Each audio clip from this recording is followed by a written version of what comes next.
എല്ലാവർക്കും PSC എഡ്യൂക്കേറ്ററിലേക്ക് സ്വാഗതം. ഇന്ന് നമ്മൾ എടുക്കാൻ പോകുന്നത് ജോഗ്രഫിയിലെ അന്തരീക്ഷം എന്ന് പറഞ്ഞിട്ടുള്ള ഭാഗമാണ്. വീഡിയോയിലേക്ക് കടക്കുന്നതിന് മുൻപ് എനിക്കൊരു കാര്യം പറയാനുണ്ട്. ഇന്ന് എടുക്കാൻ പോകുന്ന ക്ലാസ്സിൻ്റെ നോട്ട് PDF ആയിട്ട് ലിങ്ക് താഴെ ഞാൻ കൊടുത്തിട്ടുണ്ട്. അപ്പോൾ നിങ്ങൾ ഈ വീഡിയോ കണ്ടതിന് ശേഷം ആ ലിങ്കിൽ കയറി ഡൗൺലോഡ് ചെയ്യുക. അപ്പോൾ നിങ്ങൾ ഈ ഒരു ക്ലാസ് കണ്ടു കഴിഞ്ഞതിന് ശേഷം ആ PDF കൂടി വായിക്കുന്ന സമയത്ത് നിങ്ങൾക്കത് കംപ്ലീറ്റ് ആയിട്ട് മനസ്സിലാകും. അപ്പോൾ നമുക്ക് വീഡിയോയിലേക്ക് കടക്കാം.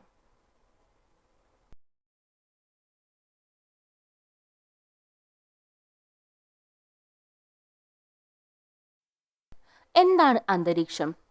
ഗുരുത്വാകർഷണത്തിൻ്റെ ഫലമായി ഭൂമിയെ ആവരണം ചെയ്തിരിക്കുന്ന വായുവിൻ്റെ പുതപ്പ് അറിയപ്പെടുന്നതാണ് അന്തരീക്ഷം. നമുക്കറിയാം, ഗുരുത്വാകർഷണത്തിൻ്റെ ഫലമായിട്ട് ഭൂമിയെ വായു ഒരു പുതപ്പ് പോലെ പൊതിഞ്ഞ് ആവരണം ചെയ്തിട്ടുണ്ട്. അതിനെയാണ് അന്തരീക്ഷം എന്ന് പറയുന്നത്. ഗുരുത്വാകർഷണത്തിൻ്റെ ഫലമായിട്ട് ഭൂമിയെ വായു ഒരു പുതപ്പ് പോലെ ആവരണം ചെയ്തിട്ടുണ്ട്. ആ ഒരു ഭാഗത്തിനെയാണ് അന്തരീക്ഷം എന്ന് പറയുന്നത്. നമ്മൾ ചിന്തിച്ചിട്ടുണ്ടോ, ഈ അന്തരീക്ഷം ഇല്ലെങ്കിൽ ആകാശത്തിൻ്റെ നിറം എന്തായിരിക്കും എന്ന്? അന്തരീക്ഷം ഇല്ലെങ്കിൽ ആകാശത്തിൻ്റെ നിറം എന്ന് പറയുന്നത് കറുപ്പായിരിക്കും. നമ്മൾ ഈ കാണുന്ന നീല നിറക്ക് എന്തുകൊണ്ടാണ്? അന്തരീക്ഷം ഉള്ളതിനെ കൊണ്ടാണ് നമുക്ക് അങ്ങനെ അനുഭവപ്പെടുന്നത്. ഈ ഒരു അന്തരീക്ഷം ഇല്ലെങ്കിൽ നമുക്ക് ആകാശമൊക്കെ കറുപ്പ് നിറമായിട്ടാണ് കാണുക. ഇനി അടുത്തൊരു ടോപ്പിക്കാണ് അന്തരീക്ഷ സംരചന അഥവാ അറ്റ്മോസ്ഫിയർ കോമ്പോസിഷൻ. ഭൂമിക്ക് ചുറ്റും ഒരു പുതപ്പ് പോലെ നിലകൊള്ളുന്ന അന്തരീക്ഷത്തിൽ വാതകങ്ങൾ, ജലാംശയങ്ങൾ, പൊടിപടലങ്ങൾ എന്നിവ അടങ്ങിയിട്ടുണ്ട്.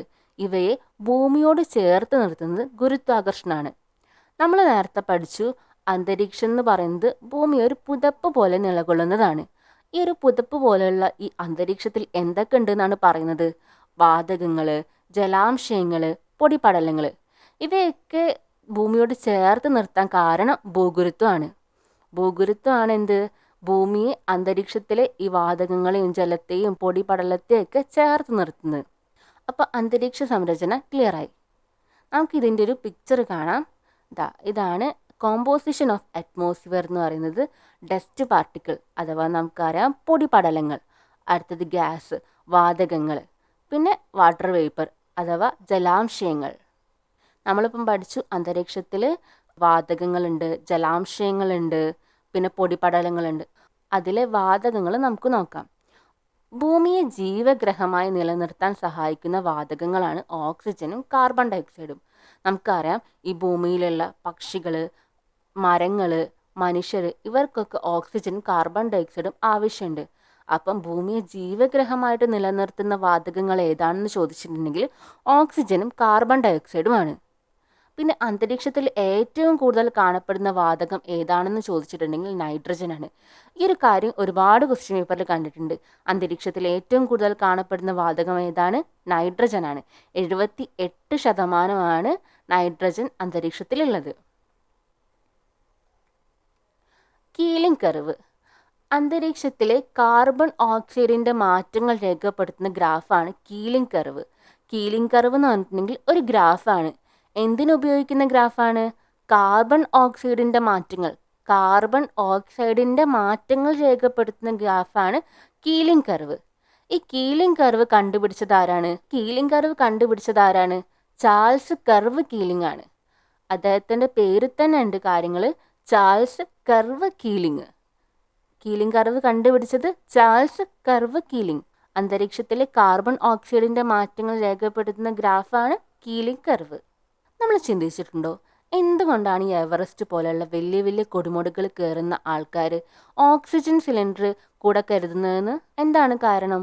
ഉയരം കൂടുന്തോറും വാതകങ്ങളുടെ അളവ് കുറഞ്ഞു വരുന്നതാണ്. മോഹൻലാൽ പറഞ്ഞ പോലെ ഉയരം കൂടുന്തോറും ചായയുടെ കടുപ്പല്ല കൂടുന്നത്, ഉയരം കൂടുന്തോറും വാതകങ്ങളുടെ അളവാണ് കുറഞ്ഞു വരുന്നത്. വാതകങ്ങളുടെ അളവ് കുറഞ്ഞു വരികയാണ്. ഓക്സിജൻ്റെ അളവ് മുകളിലേക്ക് പോകുന്നതിനനുസരിച്ച് കുറവായിരിക്കും. അതുകൊണ്ടാണ് ഓക്സിജൻ സിലിണ്ടർ ആൾക്കാർ കൂടെ കരുതുന്നത്. ഇനി അടുത്തത്, സ്വഭാവത്തിൻ്റെ അടിസ്ഥാനത്തിൽ അന്തരീക്ഷത്തെ ലംബതലത്തിൽ 2 മേഖലകളായി തരംതിരിക്കാം. ലംബതലം എന്ന് പറഞ്ഞെങ്കിൽ സ്ട്രെയിറ്റ് ആണ്, നേരെ അന്തരീക്ഷത്തിനെ 2 മേഖലകളായിട്ട് തരംതിരിക്കാം.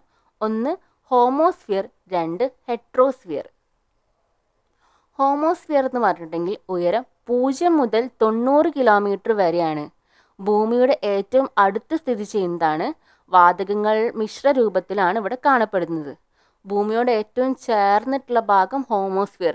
ഭൂമിയിലാണല്ലോ നമ്മളെ വീടുള്ളത്. അപ്പം ഹോം, വീടിൻ്റെ ഇംഗ്ലീഷ് ഹോം എന്നാണ്. അപ്പോൾ അത് ആലോചിച്ചാൽ മതി. ഭൂമിയോട് ഏറ്റവും അടുത്തുള്ള ഭാഗം ഹോമോസ്ഫിയർ. ഉയരം 0 മുതൽ 90 കിലോമീറ്റർ വരെയാണുള്ളത്. വാതകങ്ങളൊക്കെ മിശ്ര രൂപത്തിലും ആണ് ഇവിടെ കാണപ്പെടുന്നത്. അടുത്തത് ഹെട്രോസ്ഫിയർ. ഉയരം 90 കിലോമീറ്ററിന് മുകളിലായി സ്ഥിതി ചെയ്യുന്നു. ഭൂമിയിൽ നിന്നും അകലെ സ്ഥിതി ചെയ്യുന്നു. വാതകങ്ങൾ പാളികളായിട്ടാണ് കാണപ്പെടുന്നത്. ഹോമോസ്ഫിയറിൻ്റെ മുകളിലാണ് ഹെട്രോസ്ഫിയർ. ഉയരം 90 കിലോമീറ്ററിന് മുകളിലായിട്ടാണ് സ്ഥിതി ചെയ്യുന്നത്. ഹോമോസ്ഫിയർ 90 കിലോമീറ്റർ വരെയാണെങ്കിൽ ഇത് 90 കിലോമീറ്ററിന് മുകളിലേക്കായിട്ടാണ് ഹെട്രോസ്ഫിയർ. ഭൂമിയിൽ നിന്നും അകലെയായിട്ടാണ് ഹെട്രോസ്ഫിയർ ഉള്ളത്. ഇവിടെ വാതകങ്ങൾ പാളികളായിട്ടാണ് കാണപ്പെടുന്നത്. ഹെട്രോസ്ഫിയറിൽ വാതകങ്ങൾ പാളികളായിട്ടാണ് കാണുന്നത്.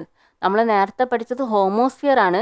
ഹോമോസ്ഫിയർ എന്ന് പറഞ്ഞിട്ടുണ്ടെങ്കിൽ ഉയരം 90 കിലോമീറ്റർ വരെ വ്യാപിച്ച് കിടക്കുന്നതാണ്. ഭൂമിയുടെ ഏറ്റവും അടുത്ത് സ്ഥിതി ചെയ്യുന്ന ഭാഗമാണ് ഹോമോസ്ഫിയർ. വാതകങ്ങൾ ഇവിടെ മിശ്ര രൂപത്തിലുമാണ് കാണപ്പെടുന്നത്. നമുക്ക് അടുത്തൊരു ഇമേജ് നോക്കാം. ഇത് ഹോമോസ്ഫിയറിൻ്റെയും ഹെട്രോസ്ഫിയറിൻ്റെയും ഒരു ഇമേജാണ്. ഞാൻ പറഞ്ഞു ലംബതലത്തിൽ സ്ട്രെയിറ്റ് ആയിട്ടാണ് ഇതിനെ ഡിവൈഡ് ചെയ്തിട്ടുള്ളത്. കണ്ടില്ലേ? 0 മുതൽ 90 കിലോമീറ്റർ വരെ ഹോമോസ്ഫിയറും 90 കിലോമീറ്ററിന് മുകളിൽ ഹെട്രോസ്ഫിയറുമാണ്. ഇവിടെ വാതകങ്ങൾ മിശ്ര രൂപത്തിലാണ്. മുകളിൽ വാതകങ്ങൾ പാളികളായിട്ടാണ്.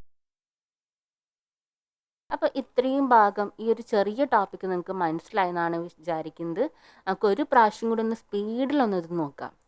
അന്തരീക്ഷം എന്ന് പറഞ്ഞിട്ടുണ്ടെങ്കിൽ എന്താണ്? അന്തരീക്ഷം എന്ന് പറഞ്ഞിട്ടുണ്ടെങ്കിൽ ഗുരുത്വാകർഷണത്തിന്റെ ഫലമായി ഭൂമിയെ ആവരണം ചെയ്തിരിക്കുന്ന വായുവിന്റെ പുതപ്പ്. ഗുരുത്വാകർഷണത്തിന്റെ ഫലമായിട്ട് വായു ഭൂമിയെ ഒരു പുതപ്പ് പോലെ ആവരണം ചെയ്തിട്ടുണ്ട്. ആ ഒരു ഭാഗമാണ് അന്തരീക്ഷം എന്ന് പറയുന്നത്. അന്തരീക്ഷം ഇല്ലെങ്കിൽ ആകാശത്തിന്റെ നിറം കറുപ്പായിരിക്കും. പിന്നെ അന്തരീക്ഷ സംരചന. അന്തരീക്ഷത്തിൽ എന്തൊക്കെയുണ്ട്? വാതകങ്ങൾ, ജലാംശങ്ങൾ, പൊടിപടലങ്ങൾ. ഇവ മൂന്നും ചേർത്ത് നിർത്താൻ കാരണം ഭൂഗുരുത്വമാണ്. ഭൂമിയെ ജീവഗ്രഹമായി നിലനിർത്താൻ സഹായിക്കുന്ന വാതകങ്ങൾ ഓക്സിജൻ, കാർബൺ ഡയോക്സൈഡ്. അന്തരീക്ഷത്തിൽ ഏറ്റവും കൂടുതൽ കാണപ്പെടുന്ന വാതകം നൈട്രജൻ 78%. Keeling curve. കാർബൺ ഓക്സൈഡിൻ്റെ മാറ്റങ്ങൾ രേഖപ്പെടുത്തുന്ന ഗ്രാഫാണ് കീലിംഗ് കർവ്. കീലിംഗ് കർവ് കണ്ടുപിടിച്ചത് ചാൾസ് കർവ് കീലിംഗ്. കൊടുമുടികൾ കയറുന്ന പർവ്വത ആരോഹകർ ഓക്സിജൻ സിലിണ്ടറൊപ്പം കരുതാൻ കാരണം ഉയരം കൂടുന്തോറും വാതകങ്ങളുടെ അളവ് കുറഞ്ഞു വരുന്നതാണ്. പിന്നെ അന്തരീക്ഷത്തെ സ്വഭാവത്തിൻ്റെ അടിസ്ഥാനത്തിൽ ലംബതലമായി രണ്ടായി തരംതിരിക്കുന്നുണ്ട്. ഹോമോസ്ഫിയർ, ഹെട്രോസ്ഫിയറും. ഹോമോസ്ഫിയർ എന്ന് പറഞ്ഞിട്ടുണ്ടെങ്കിൽ ഭൂമിയോട് ചേർന്നുള്ള ഭാഗം. 0 മുതൽ 90 കിലോമീറ്റർ വരെ വാതകങ്ങൾ മിശ്ര രൂപത്തിലാണ് കാണപ്പെടുന്നത്. ഇവിടെ ഹെട്രോസ്ഫിയറിൽ ഉയരം 90 കിലോമീറ്റർ മുകളിലായിട്ട് സ്ഥിതി ചെയ്യുന്നു. ഭൂമിയിൽ നിന്നും അകലെ സ്ഥിതി ചെയ്യുന്ന ഭാഗമാണ് ഹെട്രോസ്ഫിയർ. വാതകങ്ങൾ പാളികളായി കാണപ്പെടുന്ന ഭാഗമാണ് ഹെട്രോസ്ഫിയർ. ഇന്നത്തെ ഈ ഒരു ഭാഗം നിങ്ങൾക്ക് എന്തായാലും ക്ലിയർ ആയിട്ടുണ്ടാകും. അത്രയും വിശദമായിട്ട് ഞാൻ പറഞ്ഞിട്ടുണ്ട്. അപ്പം ഇന്നത്തെ ഈ ഒരു വീഡിയോ ഇവിടെ അവസാനിക്കുകയാണ്. അപ്പം നമുക്ക് വീണ്ടും മറ്റൊരു വീഡിയോയിൽ കാണാം.